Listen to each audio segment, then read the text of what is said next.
Assalamu alaikum wa rahmatullahi ta'ala wa barakatuh.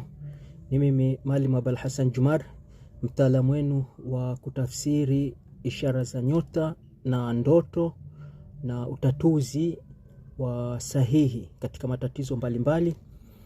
Ikiwa tunaendelea kuelezea matukio ya kila siku kama utaratibu ambao tumeuanzisha baada ya siku 3, 2, 4 watu waweze kujua kupitia alama zao za nyota inaashiria nini katika siku husika, nini cha kufanya na kitu gani cha kuepuka.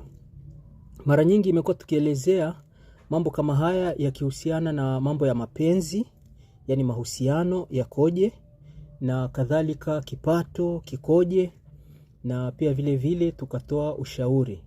Lakini kuna yale matukio yale muhimu ya msingi zaidi unatakiwa kuwaje katika siku hiyo. Kawaida haya matukio huwa hayavuki kama ninavyoashiria kwamba namba 1 inafuatiwa na namba 2 kisha namba 3. Sasa haiwezekani ukatoka kwenye 1 ukaenda kwenye namba 6 au kwenye namba 8, huo utaratibu huwa haupo. Kwa hiyo utakuta kila matukio lazima tuendane nayo. Kama ikiwa kuna huzuni sasa ni kwamba utakuwa na huzuni. Lakini njia ipi ya kupunguza huzuni pia vile vile tumekuwa tunaelezea. Kwa hiyo kwa wale ambao wanaohitaji kusomewa nyota zao, na nyota maana yake ni maisha, yani kutaka kujua maisha yao, mambo yao, basi ni vizuri wakaja private, yani wakaja sehemu ya faragha wakaweza kujua, kwa sababu kwenye kujua mambo ya private ni kujua vitu vingi. Kuna ile kujua compatible, kama unataka kuchumbia au kuna mtu unamhitaji upate kujua kama mnaendana naye, ni mtu sahihi. Ukimjua ni mtu sahihi, ukajua mapungufu yake na ukajua faida zake, inakuwa ni nzuri zaidi, kwa sababu mauvumilivu au utulivu utakuwa nao, kwa sababu unakuwa unajua mtu wangu yuko hivi. Makosa makubwa ni ya kile unachoambiwa alafu kikaendana tofauti, na hii tumeona watu wengi wanasubiri wakivumilia kwa sababu waliambiwa na wataalamu wao, na kisha wakasubiri vikawa vimeenda tofauti na yale walioambiwa. Hii inakuwa inasikitisha zaidi, kwa sababu unapoteza muda, na lengo si kupoteza muda, lengo ni kuwa na uhakika. Na ndio maana kubwa ya hisabu. Hisabu siku zote ni kufanya vitu kwa uhakika.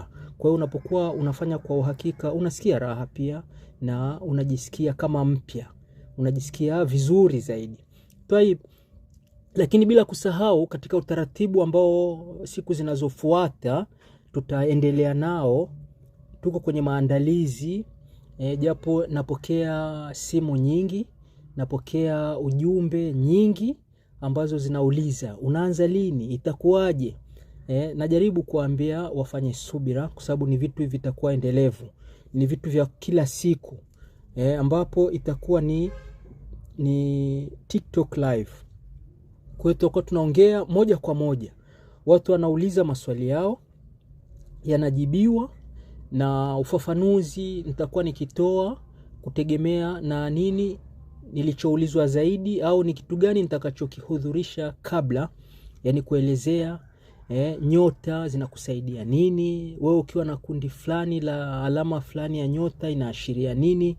Na kwenye mahusiano pia watu wengi wamekuwa wakilaumu, lakini kuna siri kubwa ambayo ndio muhimu kwangu mimi mtaalamu kwenu, ni kuwa naangalia vile vitu ambavyo vinakuwa vina nguvu zaidi, kwa sababu ni vitu ambavyo kama nilivyoashiria hatuwezi kuepukana navyo, lazima tuendane navyo.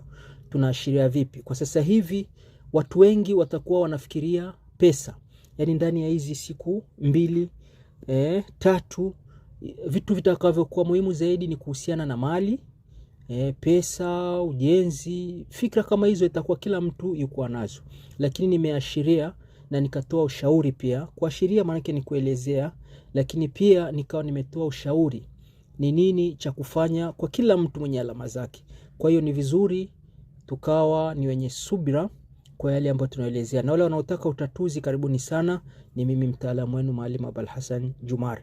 Kwenye mambo ya TikTok live itakuwa ni session 3, yani asubuhi nitaangalia kati ya saa 12 au saa 11 alfajiri. Kwa nitaangalia wakati gani, lakini pia nitapendelea kupata maelezo yenu, ushauri wenu pia, mapendekezo yenu pia. Na kipindi cha pili itakuwa ni kuanzia mchana, yani saa 8 midday, mchana ule mchana ule mkali. Alafu kipindi cha tatu itakuwa ni saa 2 au itakuwa saa 3 ya usiku. Na nitapendelea zaidi vipindi visiwe virefu sana. Kwa hiyo itakuwa ni juu yenu kuwahi na kusikiliza. Itakuwa viendeshwa ni nusu saa au chini ya hapo. Kwa hiyo itategemea. Na hiyo itakuwa sisubiri watu. Kipindi kitakuwa ndio program zake. Ikifika muda ninaanza. Na ikifika muda wa kumaliza ninamaliza. Kwa hiyo sitasema ninasubiri. Kwa hiyo karibuni sana, asanteni sana. Ni mimi mtaalamu wenu Mwalimu Abul Hassan Jumar, mtaalamu wenu wa kutafsiri ishara za nyota na ndoto na kutatua shida mbalimbali. Asanteni.